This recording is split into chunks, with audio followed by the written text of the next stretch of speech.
Nag-try ka bang mag-improve financially this year pero hindi mo nagawa? In this video, I'll teach you 3 things you should remember to grow financially this 2022.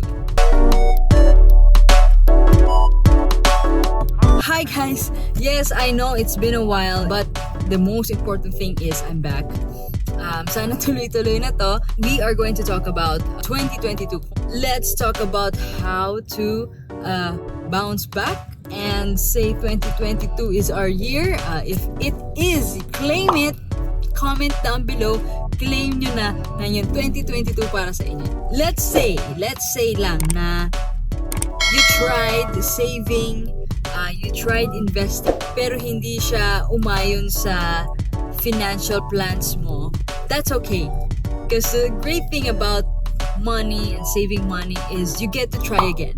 We all have to remember na yung pera nandyan lang yan. Madaling kitain yan kung gugustuhin natin. Today, we are going to talk about how you can assure yourself that you will be able to be financially stable or marami kayong savings for 2022. Syempre, hindi naman to dapat biglaan lang. Kailangan natin mag-prepare.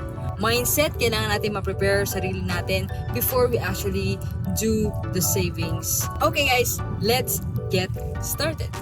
Ano nga ba ang mga things that we should consider when we are saving? So today we're gonna break it down 3 important things you should do para naman healthy yung financials natin by end of 2020. The first thing you have to think about is to write your financial goals. If you have been following me on Instagram, and if you are not, I'll link it below sa description box, yung link ng Instagram ko. I've talked about money mindset and how you should envision your year or your months or your days through journaling. I have been an advocate for journaling since 1.5 years now. You get to see your plans, you get to see progress based from whatever you wrote from the start of the year. So plan your financial goal. That's the number one thing. That's very, very important. Plan your financial goal. Ano ba ang goal mo for the whole year 2022? And not only that, what is your financial plan for the month? So how do we break this down? First page, you first write what do you want to happen in 2022. Would you want, let's say, 500,000 by the end of 2022? Okay, so you write that down. Why do you want the 500,000? Why is it important for you? So isulat mo din yon kasi importante ang why dahil yun ang motivation natin to keep on pursuing or keep on going sa plano natin sa buhay. Very important yung why. Write down, let's say, on your first few pages na I want to have 500,000 pesos by the end of 2022. Be specific and then break it down. Okay, so you got your big goal and then now you have to break it down into smaller goals.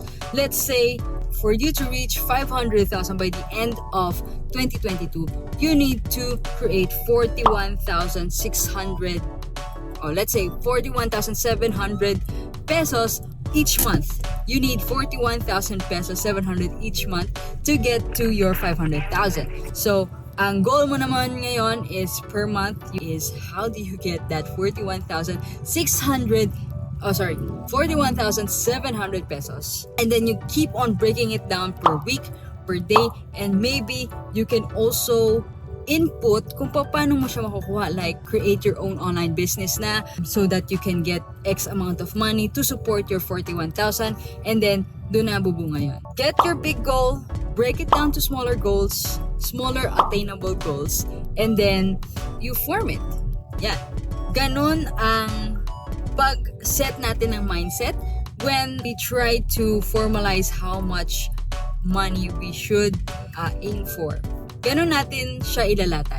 Okay? Para very specific ka na nga sa goals mo, at least you know kung makatotohanan ba yung goal mo. That's number 1, you write down your goal, financial goal, para mindset mo pa lang, alam mo na kung ano yung goal mo for the year, and alam mo na kung magkano yung i-achieve mo. Number 2, what you need to do and what you need to consider is, of course, paying yourself first. Kung tinry mo naman bayaran ang sarili mo last 2022, pero hindi mo na tuloy-tuloy, this year, i-claim mo na itutuloy-tuloy mo na. Utang na loob.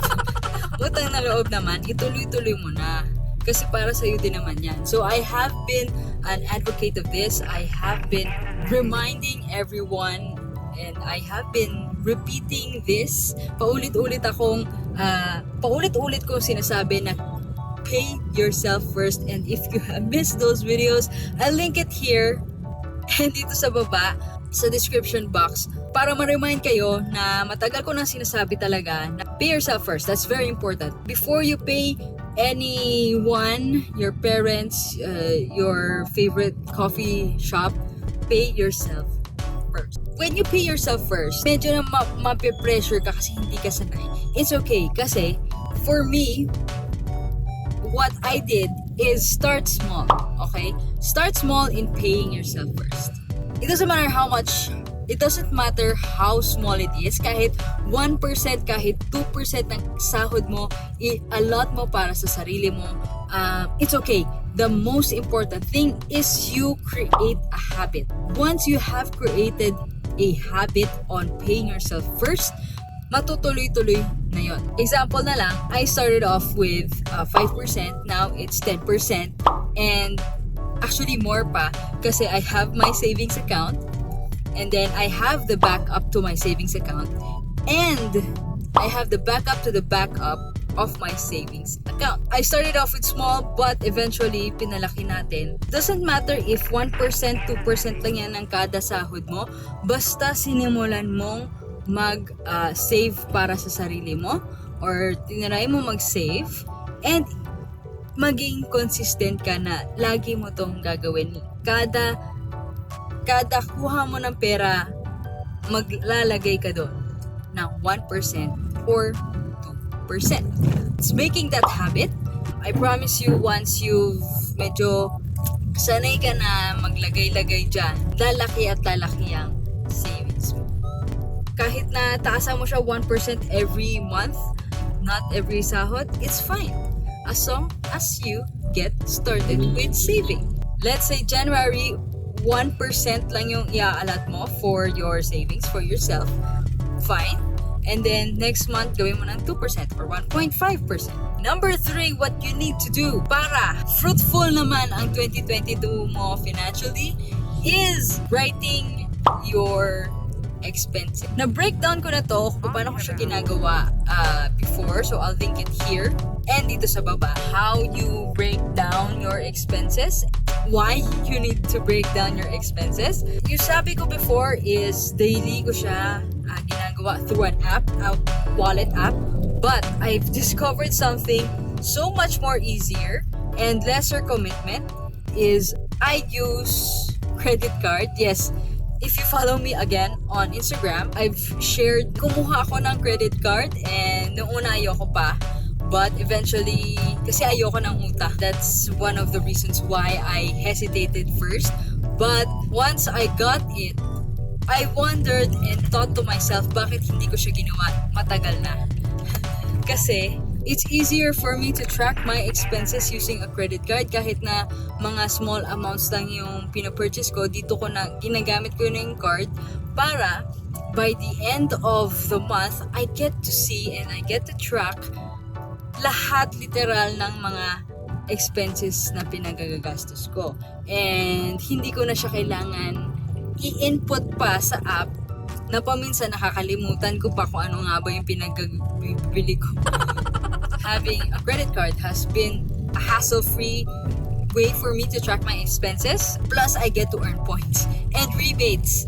Next time ko na i-discuss yung pagkuha ng card and the best cards or whatever about cards. Okay, next time na yun. But if you want me to create a video for you, please comment down below and let me know. So that's my tip on kung paano mas mapapadali ang pag-track mo ng expenses. But of course, kayo yan, may kanya-kanya kayong way on how to track it easier. If you have a better way, please let me know down in the comments below kung ano ba yung way nyo kung paano kayo mag-track ng expenses ng hindi kayo nahahassle. And that's about it. I hope you fulfill your financial dreams by the end or the start even of 2022. So if you have more questions or kung naguluhan kayo in some parts, please let me know down in the comments below or send me a PM, a DM, and of course, don't forget to hit the like and subscribe button para naman updated kayo sa mga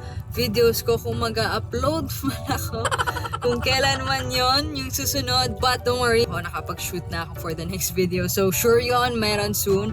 Thank you so much guys for watching. I hope to see you soon.